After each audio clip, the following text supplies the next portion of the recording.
My name is Captain Caitlin Fairbanks Lewis, 34 years old.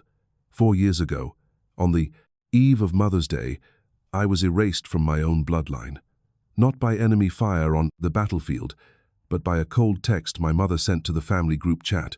All my children are successful except Caitlin, who chose to be an ordinary soldier. I no longer consider her my daughter. I didn't cry. A soldier's discipline doesn't allow it. I simply cut contact, evaporated just as she wanted. But she didn't realize that 4 years later, I would stand on a stage before 500 high-ranking officers to be honored, and she would crawl back, sitting in the VIP section, uninvited, hungry to steal the spotlight, only to have her mask ripped off in front of the whole hall. Before I tell you what happens next, take a moment to like and subscribe, but only if this story truly touches your heart. Where are you watching from and what time is it there? Let me start from the beginning. Growing up, the Fairbanks clan always saw themselves as the gold standard of perfection in suburban Virginia, where my mother Margaret valued her, children not by character, but by Hermes bags and memberships at the Westbrook Club.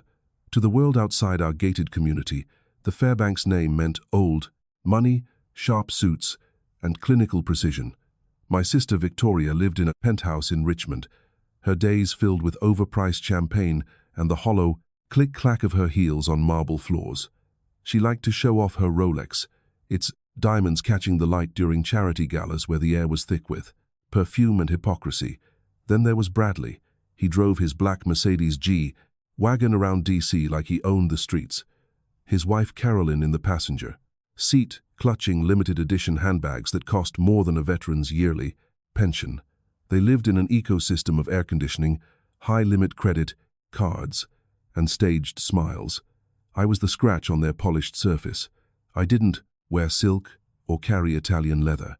I wore a combat medic's uniform that reeked of industrial disinfectant and the iron scent of dried blood. While they spent their weekends at the country club, I was face down in the mud, crawling through the grit of Virginia's backwoods. My skin was tanned by the sun, not a spray tan booth, and my hands were a map of scars and calluses. I chose to save lives in the dirt, while they chose to serve their own vanity in the light. The night all ended began at 11:47 p.m. on the 9th of May 2020. I had just stumbled into my bright, government-issued apartment after a 1-2-day field training exercise. My lungs felt like they were filled with glass shards. My feet were a mess of raw blisters, and every muscle in my back was screaming. I let out a low groan, unbuckling the straps of my ruck. The 20 kilograms pack hit the hardwood floor with a heavy bone-jarring thud. Dust kicked up into the stale air of the small room. My phone vibrated on the kitchen counter. The screen's harsh, blue light sliced through the darkness, reflecting off the metal sink. It was Rachel, my cousin, the only one in that house who still had a damn soul. I picked up. Rachel's voice came through the speaker, thin and shaking like glass, about to shatter. "Caitlin. Oh God, Caitlin. They did it. They actually did it. They've scratched your name off the list. You're gone." I stood there frozen. The air in my chest felt like it had been sucked out by a vacuum. My hand tightened around the cold plastic of the phone. I didn't say a word. I didn't have to. I hung up and opened the app. The group chat was titled Fairbanks Family Dinner, a name that used to mean something, now just a digital slaughterhouse.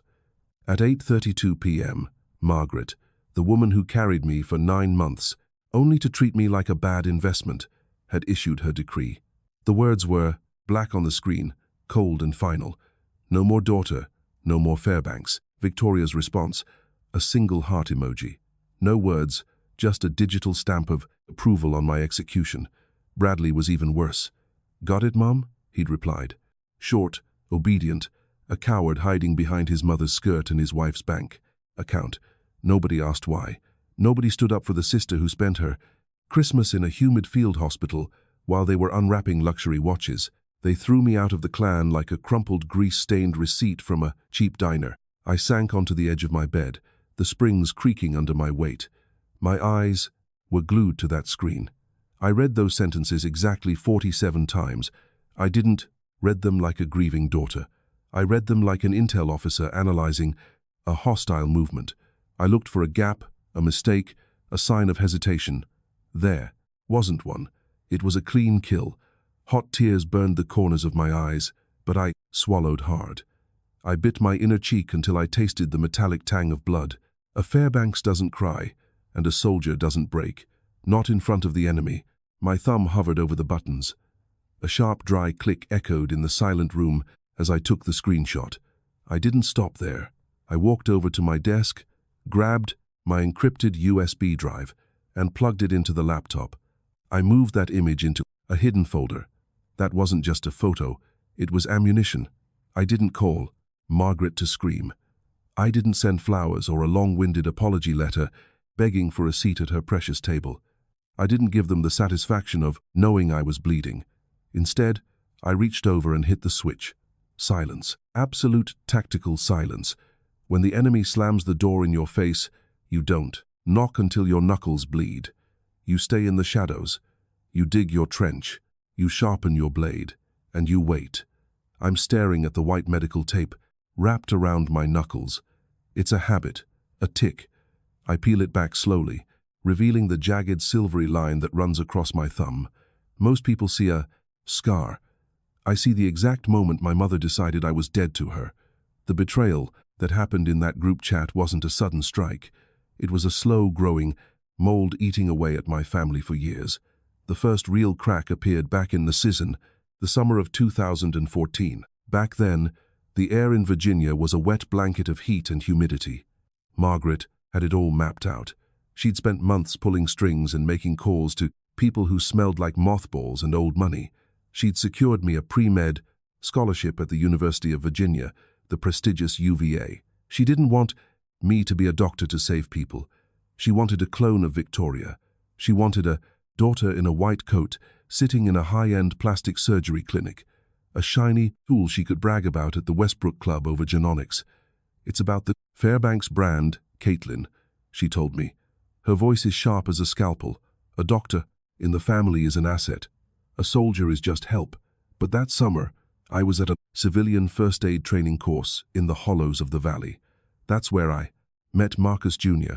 He was 8 years old with eyes the color of old pennies and a laugh that could cut through the thickest fog. The accident happened fast. A heavy equipment failure at the site. A scream that stopped the world. I didn't think. I didn't wait for a supervisor. I just moved. I lunged forward, my knees slamming into the red Virginia mud. Marcus Jr. was on the ground, his chest crushed, his breath coming in ragged, wet rattles. I pushed my bare hands against his small chest, the warm metallic tang of blood instantly soaking my shirt. I pumped. 1, 2, 3. Breathe. For 40 minutes, the world was nothing but the sound of my own grunting breath and the slick, sliding feeling of mud under my boots. My muscles burned like they were on fire. My hands were stained crimson. Every second felt like an hour. I looked at that little boy and I didn't see an asset. I saw a life that didn't want to go out yet. By the time the medevac helicopter appeared, its blades screaming and kicking up a storm of dust and dry leaves, Marcus Jr. was breathing again. I sat there in the dirt, watched them lift him away, and I knew I didn't belong in a glass office or a sterile VIP clinic. I belonged on the front lines, in the mud, where the air is thick with sweat and the stakes are life and death. That night, I called Margaret. I told her I was turning down UVA. I told her I was applying to the military academy. There was a silence on the other end of the line. I counted the seconds. 1, 2, 3. 7 seconds of absolute bone-chilling silence. I could hear the faint clink of an ice cube in her glass. Then she spoke. It wasn't a mother's voice. It was a predator's hiss. You're going to throw your life away, Caitlin. For what? For a government, paycheck, and some meaningless battles in the dirt. You want to be a servant? Fine. Be a servant. But don't expect me to watch you crawl. She hung up. The dial tone sounded like a flatline. The punishment started immediately. It was a Cold War. A year later, I stood on the parade deck for my commissioning ceremony.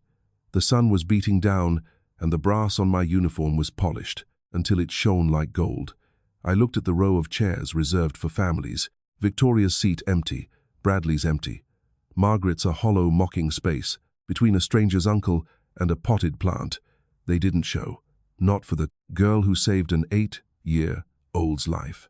Only for the girl who could have bought their more social status. That afternoon, a courier arrived at my barracks. He handed me a thick cream-colored envelope. I recognized Victoria's neat looping handwriting on the front. Inside was a check for exactly $50. There was a small, handwritten note clipped to it. Good luck with your little gun-carrying career. You're going to need it once you realize how much the dry cleaning for those uniforms costs.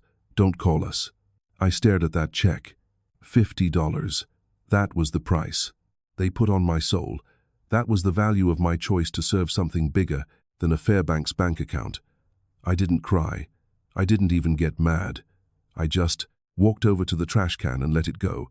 I watched it flutter down into the waste, settling among the discarded energy drink cans and boot-shining rags. I made my choice that day, and I ain't ever looked back. But I got to ask you all, have you ever had someone you love try to put a price tag on your dreams? Have you ever been told your passion was too small just because it didn't make them look good? I need to know I'm not alone in this trench. If you've ever felt like the black sheep for choosing honor over money, hit that like button and comment the word loyalty below. It helps me keep telling this story, knowing there's a real family out there listening. I thought the $50 check was the ultimate insult. I was wrong. That was just the warm-up for the lie they'd tell the world while I was away. I used to think the battlefield was the only place where you had to watch your six every second. I was wrong. The most dangerous territory I ever stepped into was my mother's dining room during the holidays. In the army, they teach you how to survive a firefight. They don't teach you how to survive the cold, calculated silence of your own bloodline. The neglect didn't just show up in those $50 checks. It crawled into every holiday, every tradition, like a slow-acting poison. Take Thanksgiving 2019. I just finished a 6-month rotation in a place where the sun felt like a blowtorch and the dust never left your throat. I drove 3 hours to Virginia, my spine still stiff from riding in armored vehicles. My uniform pressed so sharp it could cut paper. I wanted a piece of home. I wanted to feel like I belonged somewhere that wasn't a sand-swept outpost. I walked through the front door, the smell of roasted turkey and expensive stuffing hitting me hard. Margaret was standing in the foyer, draped in cashmere, her smile as thin as a razor blade. She didn't hug me. She didn't ask if I was okay. She just gave my boots a quick, disapproving glance. "The main table's full, Caitlin," she said, her voice smooth and empty. She pointed a manicured finger toward the corner of the kitchen. "Go ahead and sit at the folding table with Caroline's kids. There's no room in the dining room. I'm 33 years old. I've led teams through chaos. I've saved lives while mortars were screaming overhead. And there I was, sitting at a white plastic folding table that creaked under the weight of a lukewarm plate of turkey. I spent the night chewing on dry meat, while the sounds of crystal clinking and refined laughter drifted in from the other room. I watched them through the doorway. Margaret, Victoria, Bradley, and Caroline. They were bathed in warm golden light, toasted with vintage champagne. To them, I wasn't a daughter or a sister. I was an uninvited guest, a ghost in a green suit. Christmas was the day the frost really set in. I'd been working overtime, pulling double shifts to rack up hazard pay. That's blood money. It's the extra cash the government gives you when your life is on the line every damn day. I'd saved every cent of it to buy Margaret something special. A hand-woven wool shawl from a small boutique. It was soft, heavy, and expensive. I thought it might finally bridge the gap. I thought it might make her see me. When it was her turn to open it, she lifted the shawl, with 2 fingers like it was a wet rag she found on the street. "Oh, it's warm," she muttered. She didn't even wrap it around her shoulders. She just slapped it down on the arm of her chair and moved on. 2 minutes later, Victoria handed her a small rectangular box wrapped in gold foil. Inside was a Chanel wallet, a piece of leather, with a logo that probably cost more than my monthly base pay. Margaret's face lit up like a Christmas tree. The whole room spent the next 20 minutes passing it around, oohing and ahawing over the stitching. My shawl, it slipped off the chair. By the end of the night, it was lying on the hardwood floor getting kicked under the sofa by Bradley's youngest kid. I didn't pick it up. I just sat there, my jaw tight, my pulse thudding in my ears. I realized right then that the Fairbanks family didn't trade in love. They traded in brand, names. If you didn't have a logo, you didn't exist. The final execution happened early in 2020. It was Margaret's birthday. I called her 3 days early to ask what time the dinner started. I already had my dress picked out. I'd even cleared my schedule for the whole weekend. The restaurant only has a table for 6. Caitlin, she said, her voice crackling over the line as indifferent as a weather report. It's just going to be me, Bradley, Carolyn, Victoria, and 2 of my friends from the club. Maybe next time, honey. She didn't even wait for me to respond. She just cut the connection. I stared at my phone for a long time. 6 people. She'd rather invite 2 random strangers from her social circle than her own daughter. She didn't hate me. Hate takes effort. She just found my existence inconvenient. I didn't fit the frame of her perfect family portrait. My uniform, my scars, my ordinary life. They were all smudges on her masterpiece. I've been in the trenches. I've trusted my 6 brothers in arms who didn't share a drop of my blood, knowing they'd die to pull me out of a hole. But in that house, I was a refugee. The Mother's Day text that came later wasn't a shock. It was a mercy kill. It was the final bullet that ended a long, agonizing execution. It gave me the permission I needed to stop trying, to stop bleeding for people who only saw me as a bad investment. But as I sat in my dark apartment looking at that screenshot for the 40th time, I realized something. Margaret wasn't just being cruel. She was hiding something. Rachel had sent me a follow-up message that night, one that didn't make sense until I started digging. She mentioned a legal document Margaret had been obsessing over, a document that had my name on it, buried under layers of Fairbanks corporate. I leaned back, the silence of the room ringing in my ears. Margaret thought she'd erased me. She thought she'd swept me off the table like a dirty crumb. She was wrong. She didn't just throw me out. She stole something that belonged to me, and I was going to find out exactly what it was. 6 months. That's how long it took for the Fairbanks family to officially bury my memory under a layer of expensive dirt and filtered photos. 6 months since that Mother's Day text, since I was cauterized from the Deschen family tree like a diseased limb. I was sitting in a tactical medical tent in the middle of a training range in North Carolina. The air inside was thick with the smell of stale coffee, industrial-grade antiseptic, and the sour sweat of 24 soldiers. Outside, the rain was turning the soil into a thick red soup. My boots were caked in it. My uniform was damp, clinging to my shoulders, like a second heavier skin. Then my phone let out a sharp ting, a notification from Rachel. I swiped the screen with a thumb that was still stained with grease, from cleaning a field kit. It was a screenshot, a Facebook post from Victoria. The image was bright, too bright. It was a Thanksgiving dinner spread that looked like it belonged in a lifestyle magazine.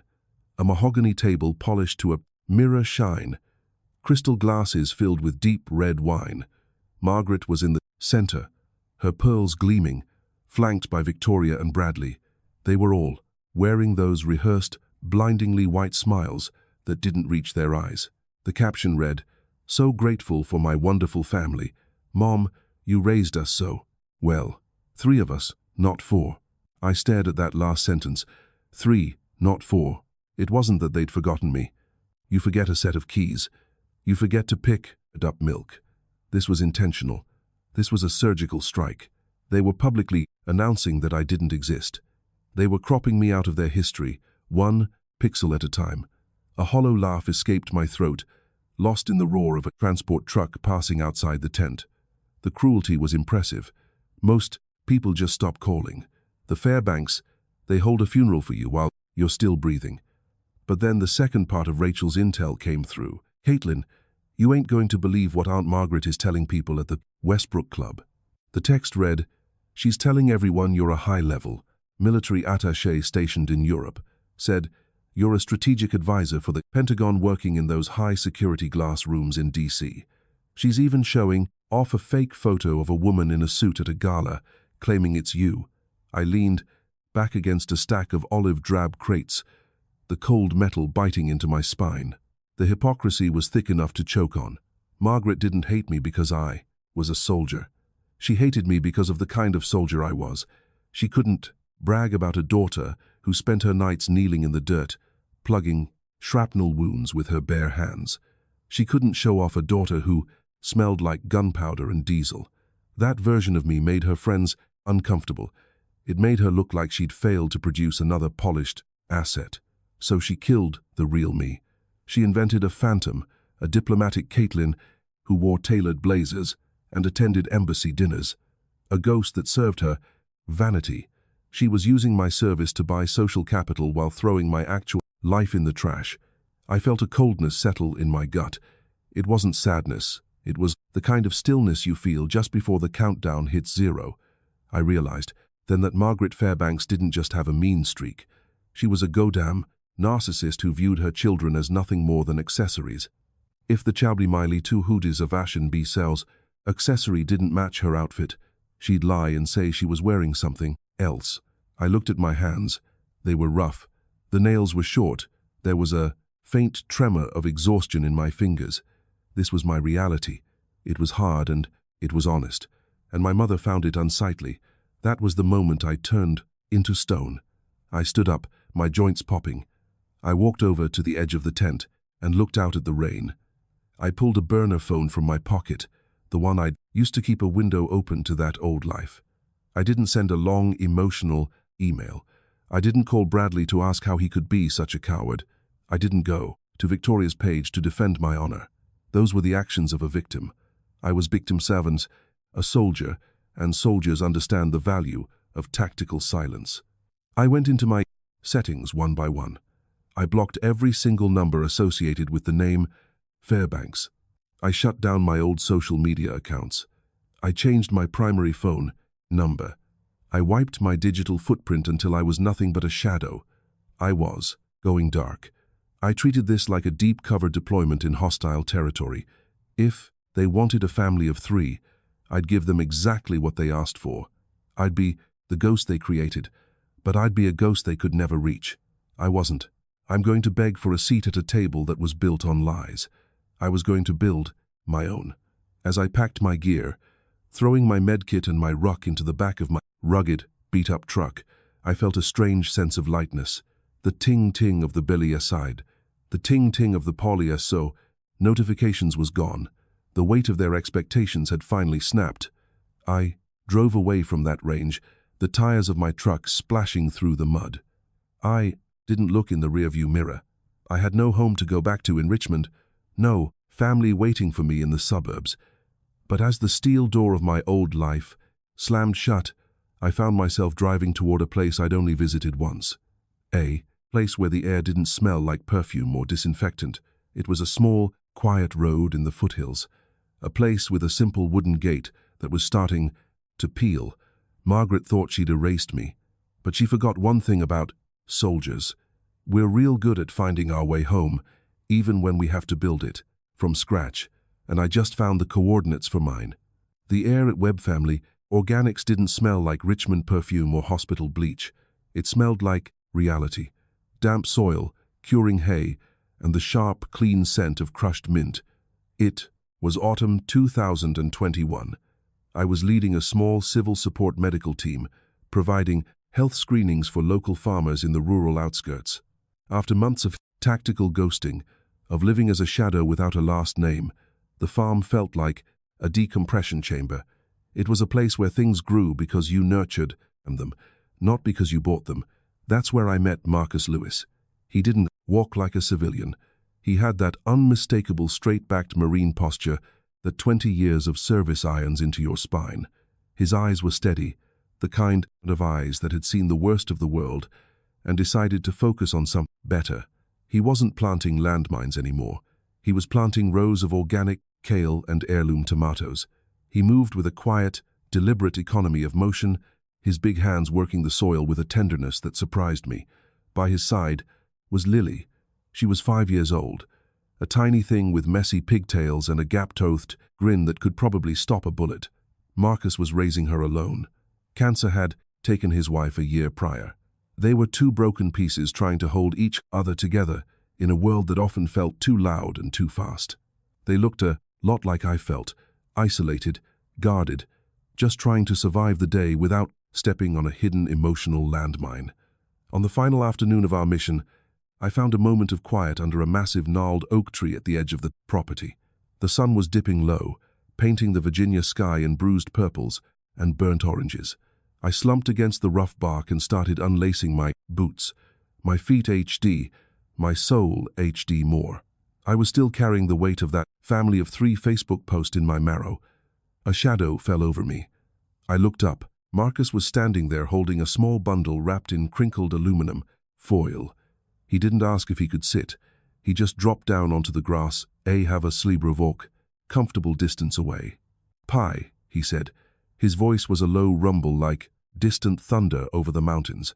Lily made me promise to give you the biggest slice we had. I took the bundle. The foil was warm against my palms. I peeled it back to find a thick, messy wedge of apple pie. It wasn't pretty. The crust was jagged and the cinnamon was clumped in spots, but the smell was intoxicating, sweet, tart, and honest. Thanks, I muttered. I took a bite. It was still hot, the apple soft and spiced. We sat in silence for a long time. In the military, silence is a tool. Between veterans, it's a language. Marcus didn't try to fill the air with small talk about the weather or the crops. He just sat there, looking out at his fields. "You got to look about you, Captain," he finally said. He didn't turn his head. The kind of look someone gets when they've been fighting a war on a front they didn't sign up for. A war where the enemy uses your own name against you. I swallowed a mouthful of pie. It felt like laid in my stomach. "I don't have a family, Marcus," I said, my voice flat and even. "I am an outcast, a bad investment that got liquidated by the board of directors. I'm a ghost." Marcus didn't offer pity. He didn't say he was sorry. He just took a bite of his own pie and chewed slowly, his gaze never wavering from the horizon. "Family ain't always blood, Captain," he said. "Sometimes blood is just the stuff that makes you bleed. Real family? That's the people who hold the line with you. When everyone else has turned tail and run, they're the ones who stay in the telled trench when the mortars start falling and the sky turns black." He looked at me, then truly looked at me, and for the first time in 34 years, I felt like someone was seeing the person behind the rank and the scars. A year later, in 2022, we got married under that same oak tree. There wasn't a $1,000 designer dress. There wasn't a 12-tier cake or a guest list full of Richmond elite. It was just me, Marcus, Lily, and a handful of guys Marcus had served with. I wore a simple white sundress, and Marcus wore his best charcoal suit. It was the most honest thing I'd ever done. That same year, I officially signed the papers to adopt Lily. The night after the adoption went through, Lily crawled into my lap while I was sitting on the porch. I watched her small hands move as she handed me a piece of paper. It was a drawing in waxy crayons. 3 stick figures, one big man with a green shirt, one woman with a messy bun, one little girl with pigtails. Underneath, in shaky, oversized letters, she'd written, "My mom, my dad, me." My armor didn't just crack, it shattered. I pulled that little girl into my arms and cried into her hair, smelling of sunshine and dirt. I wasn't a failed asset anymore. I wasn't an ordinary soldier who didn't measure up to a Chanel wallet. I was a mother. I was a wife. I was a Fairbanks who had finally found a home that didn't require a background check or a credit score. I rewrote my own history that night. I didn't need Margaret's approval. I didn't need Bradley's cowardice or Victoria's vanity. I had my own trench now, and it was filled with love. With a solid foundation at home, my career took off like a rocket. By early 2024, I'd been promoted to major. I was the regional medical commander, overseeing healthcare for thousands of personnel. I worked hard not to prove Margaret wrong, but to prove Marcus and Lily right. In March, the news broke. The governor's office announced the annual honors. I was named Officer of the Year for my work in civilian military medical integration. My face was on the front page of the local papers. Major Caitlin Fairbanks Lewis, a hero of Virginia. I sat at my kitchen table looking at the headline while Marcus poured to me a cup of black coffee. The farm was quiet.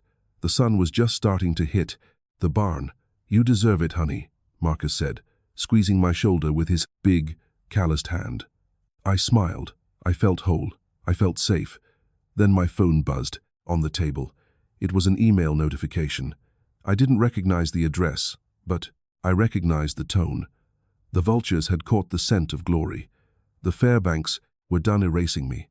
Now they wanted to claim the hero they'd spent years trying to kill. I looked at the screen, and the coffee in my mug felt cold. "What is it?" Marcus asked, his eyes narrowing. I didn't answer. I just stared at the name at the bottom of the message.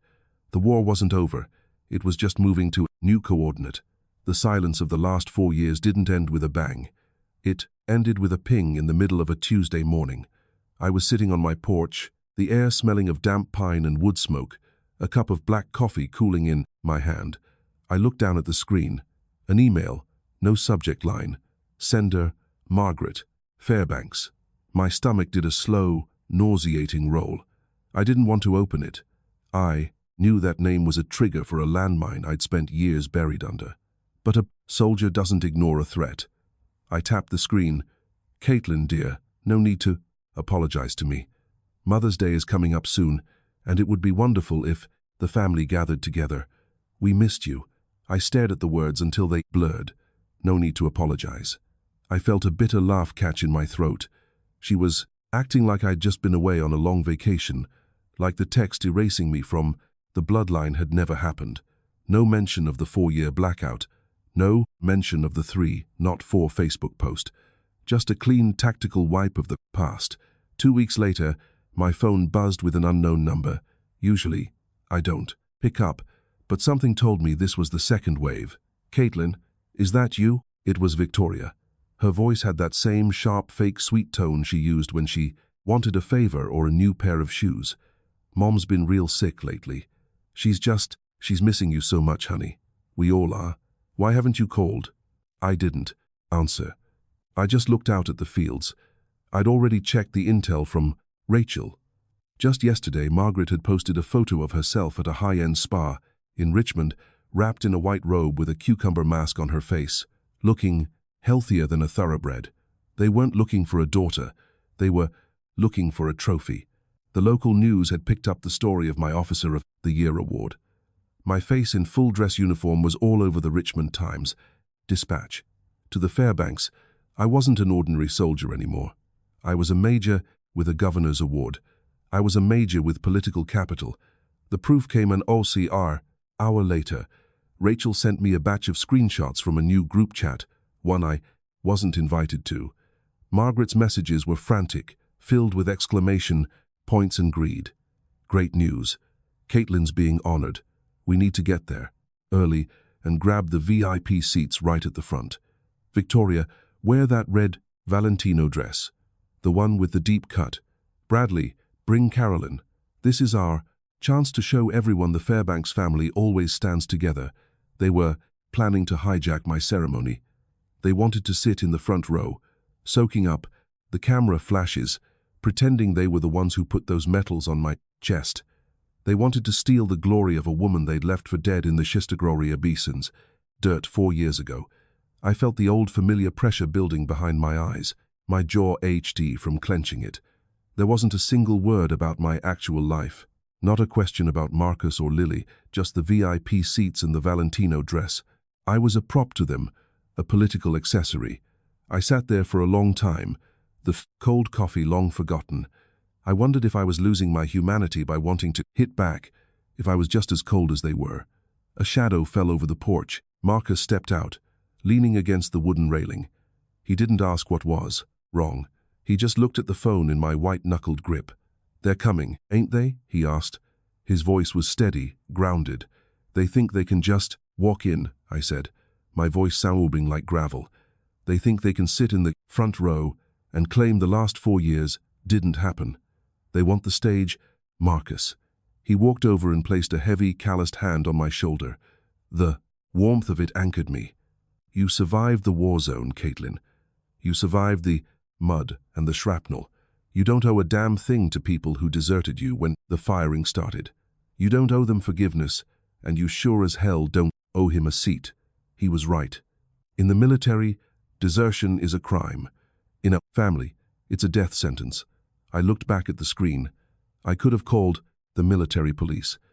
I could have had their names removed from the guest list and watched them get turned away at the door by armed guards. That would have been the easy way out. But I wasn't going to play defense. I was a combat medic. I knew exactly where to cut to make it hurt. I chose the tactics of a sniper. I wasn't going to build a wall to keep him out. I was going to open the door. I'd let them in. I'd let them wear their Tom Ford suits and their Valentino dresses. I'd let them sit in those VIP chairs, grinning for the cameras, thinking they were back in control. I'd let them walk right into the kill zone, and then I'd let the truth do the rest. It's been a long time since I felt this kind of cold focus, but I need to know. Have any of you ever had a family that only showed up when you were winning? Have you ever had to set a hard boundary just to keep your soul intact? If you think justice is long overdue for people like Margaret, hit that like button and comment justice to stand with me. Your support helps me finish this fight. That night, I didn't sleep. I sat in the kitchen of the light, from a single bulb casting long shadows across the floor. I pulled out a fresh, yellow legal pad and a pen. I didn't write a thank you list. I didn't write about teamwork or duty. I started writing my acceptance speech, my final report. The Fairbanks thought they were going to a celebration. They didn't realize they were walking into their own court-martial. 3 days out, that's when the fuse started to sizzle. I was in my office at the regional command, the air conditioning humming a low mechanical tune that did nothing to cool the fire in my gut. My desk was clear except for my service cap and the yellow legal pad containing the words that would soon set a city on fire. The secure line on my desk chirped one sharp, urgent ring. I picked up Major Lewis. Major, it's General Hart. My spine straightened instinctively. General Eleanor Hart didn't do small talk. She was a woman who had spent 30 years chewing on glass and spitting out victory. Her voice sounded like a gravel truck grinding gears on a steep Appalachian grade. Right now, she sounded pissed. Lewis, she barked. Some woman calling herself Margaret Fairbanks has been hounding the protocol office for the last 48 hours. She's demanding a 5-minute slot on the program. Claims she needs to speak about the sacrifice of a mother in raising an award-winning officer. She even tried to pull rank with my chief of staff, telling him she has friends in the governor's circle. I felt the blood drain from my face, replaced by a cold, numbing anger. My mother, she hadn't paid a dime toward my tuition. She hadn't shown up to a single promotion. She hadn't sent a damn postcard when I was bleeding in a field hospital. But now, with the cameras ready to roll at the state capitol, she wanted her 5 minutes of fame. She wanted to stand in front of 500 people and claim my sweat as her own. "I'm sorry, ma'am," I said, my voice as flat as a heartline. "I didn't authorize that." "Damn right you didn't," Hart grumbled. I told my staff to bury her request in the shredder. "This ceremony is about the work you did in the trenches, Louis. It's about the lives you saved while people like her were sipping mimosas at a country club. I'm introducing you myself. We're doing this by the book, my book, not the Fairbanks social calendar." I let out a breath I'd been holding since I was 18. "Thank you, ma'am. Don't thank me. Just be ready. Wear the Class A's. Shine the brass until it blinds him. We're going to show Richmond what a real Fairbanks looks like." That night, I didn't sleep. I spent 4 hours polishing my jump boots until I could see the reflection of my own tired eyes in the leather. I starched my uniform until the creases were sharp enough to draw blood. I was a soldier preparing for a breach. I wasn't going to a party. I was going to a reckoning. Friday afternoon arrived with a heavy, humid heat that clung to the marble pillars of the Virginia state capitol. The building felt like a fortress of history, cold and imposing. Inside the grand hall was a sea of blue, green, and khaki. 500 chairs, all filled with the heavy hitters of the Commonwealth, politicians, lobbyists, and rows of high-ranking brass with enough ribbons on their chests to wallpaper a room. I stood in the prostend, wings, my heart tutuing a slow, tactical rhythm against my ribs. I looked out, at the front row. Marcus was there. He wore a charcoal suit that fit his broad shoulders perfectly. His hands, those big callous farmer's hands, resting steadily on his knees. Lily sat next to him, wearing a yellow dress with white daisies. She looked like a drop of sunshine in a room full of shadows. They were my line in the sand, my real family. Then the delegation arrived. The Fairbanks clan didn't just walk in, they staged an invasion. They marched down the center aisle like they owned the damn marble under their feet. Margaret led the charge, wrapped in a cream-colored Chanel suit that probably cost more than a year's worth of military housing allowance. Her hair was sprayed into a rigid helmet of perfection. Victoria followed, wearing a red Valentino dress that was loud, aggressive, and cut far too low for a military ceremony. She wanted every lens in the room to find her. Bradley was at the tail end looking like a nervous accountant in a Tom Ford suit that was trying too hard to scream. Old money. They didn't sit in the back. They shoved their way into the second row right, behind Marcus. I watched Margaret lean over and whisper something to a colonel, sitting nearby. Her voice was loud enough to carry through the quiet hall. "I'm Margaret Fairbanks, Caitlin's mother," she cooed, her smile as bright and fake as a department store window.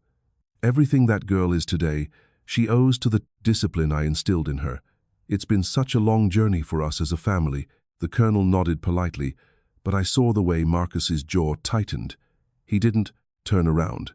He didn't have to. He knew the truth. I looked down at the legal pad in my hand. The ink was dry. The plan was set. General Hart stepped up to the podium. The room went dead silent. The only sound was the faint hum of the television cameras and the rhythmic clicking of Victoria's high heels as she crossed her legs, trying to get the right angle for a photo. The general looked directly at the second row, her eyes like twin barrels of a shotgun. Then she turned back to the microphone. "Ladies and gentlemen," Hart said, her voice booming through the rafters, "today we honor a soldier who understands that honor isn't something you inherit. It's something you earn in the dirt." The fuse hit the powder. I stepped out from the shadows and walked toward the light. I didn't look at Margaret. I didn't look at the Chanel suit or the red dress. I looked at the microphone. It was time to give the Fairbanks exactly what they came for. The hall was a frozen tomb. 500 officers, politicians, and press members sat in, a silence so heavy it felt like it had a physical weight. General Eleanor Hart stood at the podium, her medals catching the harsh overhead lights like jagged teeth. She didn't look at the teleprompter. She didn't have to. She looked directly at the second row, where the Fairbanks clan sat in their designer armor, and then she looked at me. "Most officers stand here and thank the people who carried them." Hart's voice boomed, amplified and echoing off the marble. They thanked the parents who cheered at graduation, the siblings who had their backs. But Major Caitlin Lewis, she didn't have a safety net. She didn't have a cheering section. She was the safety net. She built her career in the mud with her own 2 hands. While the people who shared her blood chose to turn their backs because she didn't fit their brand, I stepped out from the wings. Every step was a strike. My jump boots hit that polished floor with a crack that sounded like a rifle shot.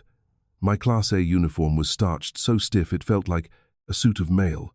I felt the weight of the silver oak leaves on my shoulders and the row of ribbons on my chest. They weren't just decorations. They were scars I turned into gold. I reached the lectern and gripped the sides. The wood was cold, real cold. I scanned the room. Marcus was right there in the front row, his face a mask of quiet pride.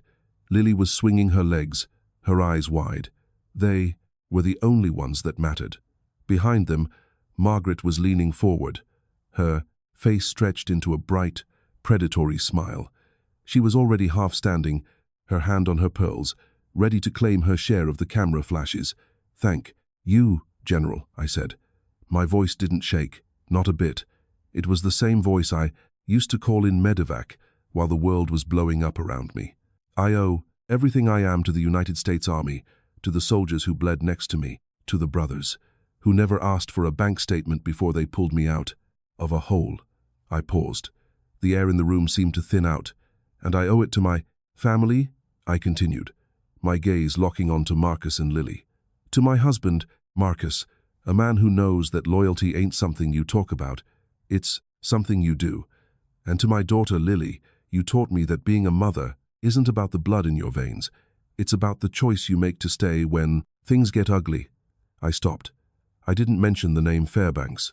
I didn't mention the woman in the Chanel suit or the siblings in their Tom Ford finery. I just stared at the back of the room. The silence was deafening. It was a tactical void. Margaret couldn't handle it. The loss of control was a physical blow to her. She didn't just sit there. She stood up. The movement was sharp, desperate. She broke the protocol, ignoring the security detail at the edge of the stage. Her voice, high and trembling with a staged theatrical grief, cut through the quiet. "Caitlin, baby," she called out, her hands reaching toward the stage. "Surely you haven't forgotten your mother. After everything I did, everything we've been through as a family." A low murmur rippled through the salve crowd. I saw the cameras swivel. Victoria was already posing, her red Valentino, dressed like a drop of blood in a sea of olive drab. Margaret started to move toward the steps, her designer heels clicking frantically. I didn't move. I didn't flinch. I just leaned into the microphone. 4 years ago, I said, my voice dropping an octave cold enough to freeze water.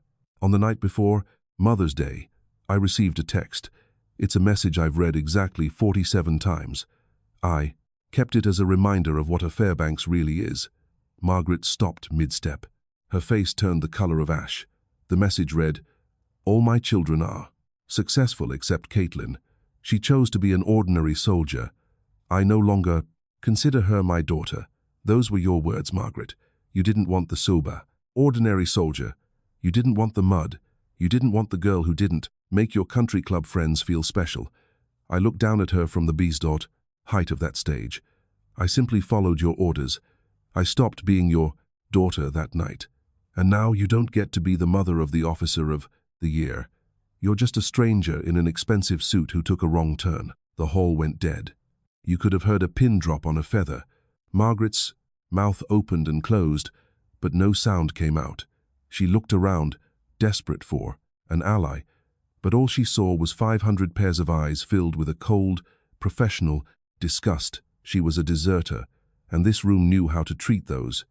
"My mother is always mother," she stammered, her voice cracking. "Family ain't a title you get at birth," I replied, my words hitting like hammers. "It's a rank you earn. And you? You were stripped of that rank a long time ago. My report on the GREDDOC.org, Fairbanks family is closed." I stepped back from the mic. For 4 long seconds, the room stayed in that vacuum. Then in the front row, a 4-star general stood up. He didn't say a word. He just started to clap, slow at first. Then the sound of 500 pairs of heavy boots hit the floor in unison. Thud, thud, thud, the infantry salute. It wasn't for the award, it was for the truth. The roar of the RET.O. Applause was a tidal wave that hit the second row and washed over them. Margaret staggered backward, her heels catching on the carpet. She looked small, shriveled. The Valentino red dress didn't look like power anymore. It looked like a warning sign. I walked off that stage without looking back, but I knew the war wasn't over. As I entered the quiet of the corridor, I heard the frantic, rhythmic clicking of high heels behind me. Margaret wasn't done yet, and neither was I. The roar of 500 pairs of boots was still rattling my teeth when we pushed through the heavy oak doors into the side corridor. I needed air, real air, not the recycled, ego-heavy oxygen of that hall. The hallway was long, lined with white marble that felt as cold as a morgue slab. My own footsteps echoed back at me, sharp, rhythmic, and final. Marcus walked beside me, his hand a steady weight on my lower back. He was carrying Lily. She was resting her head on his shoulder, her small hand clutching the strap of his charcoal suit. They were my clean break, my exit strategy from a life of filtered lies. We were 20 feet from the service exit when the shadows moved. Margaret, Victoria, and Bradley were waiting near the marble pillars. They didn't look like the polished first family of Richmond anymore. The harsh fluorescent lights of the corridor were unforgiving.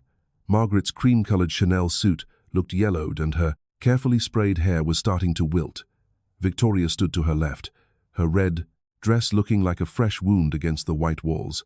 Bradley was hovering, in the back, his hands shoved deep into his pockets, eyes darting toward the security cameras.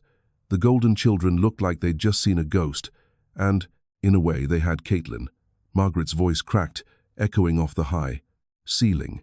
She rushed forward, her heels clicking frantically. She was crying, but it wasn't the kind of grief you feel for a lost child.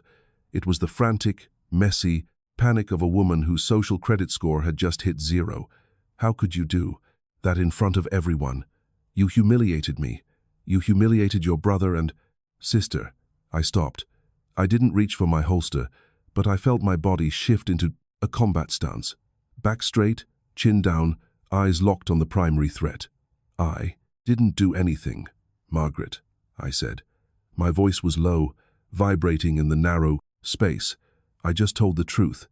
If the truth feels like humiliation, that's on you.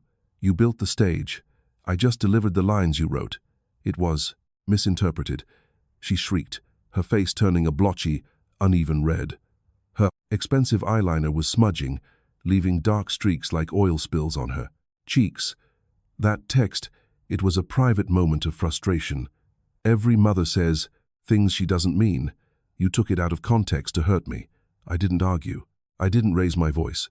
I reached into the pocket of my Class A tunic and pulled out my phone. I didn't have to search. The screenshot was pinned to the top. I turned the screen toward her, thrusting it 6 inches from her face. This is the command you issued 4 years ago, I said, my thumb hovering over the text. I no longer consider her my daughter. There ain't no context for that, Margaret. It wasn't a moment of frustration. It was an execution. You didn't just want me gone. You wanted me erased so I wouldn't embarrass you at your club lunches. She flinched as if I'd slapped her with a wet towel. She tried to grab the phone, but I pulled it back, my movement fast and precise. Bradley stepped forward then, trying to use that reasonable lawyer tone he'd spent 30 years perfecting. He straightened his Tom Ford tie, but his fingers were shaking. Caitlin, let's be adults here, he muttered, not meeting my eyes. Think about the PR fallout. The Fairbanks name is a brand in this state. People are already tweeting about this. You're destroying the only thing that gives us leverage. We can fix this. We can put out a joint statement, a reconciliation story. I looked at my brother. I saw the cowardice buried in the creases of his expensive suit. He didn't care that I'd been alone for 4 years. He didn't care about the medals on my chest. He just cared about the brand, the Fairbanks name. I let out a short, dry laugh that sounded like a gunshot. I stopped using that name 3 years ago. Bradley, check the public records. My name is Caitlin Lewis. My husband gave me a name that stands for something. He gave me a name that comes with loyalty. You're just a guy in a suit who's afraid his country club membership is going to get revoked. Bradley's mouth snapped shut. He looked like I just stripped him of his bar license. He backed away, retreating into the supuli, shadow of a pillar, leaving Victoria to face me. Victoria didn't look sad. She looked venomous. Her face, tight from too much Botox and filler, was twisted into a sneer. You think you're so much better than us now, don't you? She spat, her voice a jagged rasp. Just because you got a shiny piece of tin on your chest and a bunch of old men in uniforms clapped for you. You're still just a dirt under the fingernail soldier. You'll never be one of us. I took one step toward her. Just one. I didn't have to do more. I'd spent years training for intimidation. Victoria had spent years training for brunch. She stumbled back, her heels catching on a marble seam. I don't want to be one of you, Victoria, I said, my voice dropping to a whisper that carried more weight than her scream. Being one of you means being hollow. It means being afraid of the truth. I ain't better than you. I'm just real. I'm a woman who knows what it's like to bleed for something. You're just a dress with nothing inside it. I turned back to Margaret one last time. She was leaning against the wall, her hand over her heart, looking for a pity that wasn't coming. "You chose the image over the daughter," I said, "and now the image is shattered. Don't call me. Don't send Rachel to do your dirty work. This ain't about revenge, Margaret. It's about a boundary. You told me I wasn't your daughter.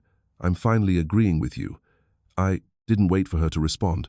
I didn't care if she fell or if she screamed. I turned my back on the Fairbanks family, my boots clicking one last time on the marble floor. I grabbed Marcus's hand. He squeezed it, a firm, calloused grip that told me everything I needed to know. I took Lily from him, shifting her weight onto my hip. She smelled like sunshine and the farm, a clean scent that washed away the stale perfume of the hallway. We reached the heavy glass doors at the end of the corridor. The afternoon sun was pouring through them, blinding and gold. I pushed them open. The heat of the Virginia summer hit me, but it felt good. It felt honest. I didn't look back at the dark hallway or the people left in it. I walked out into the light, my head held high, leaving the ruins of the Fairbanks family to rot in their own silence. The war was over. I was finally home. The fallout from that afternoon at the state capitol didn't just fade away like a bad dream. In Richmond, reputation is a currency more valuable than gold, and the Fairbanks family had just filed for total moral bankruptcy. The footage of my speech didn't just stay in Virginia. It hit the internet and tore through the social circles of the East Coast like a wildfire in a dry forest. People didn't see a prestigious family being misunderstood. They saw a mother in a Chanel suit who had tried to trade her daughter's blood for a few minutes of hollow fame. The ivory tower was cracking, and the sound was loud enough to wake the dead. The Lie.com. Dominoes fell hard one by one. 1 month after the ceremony, the phone at the Fairbanks estate stopped ringing.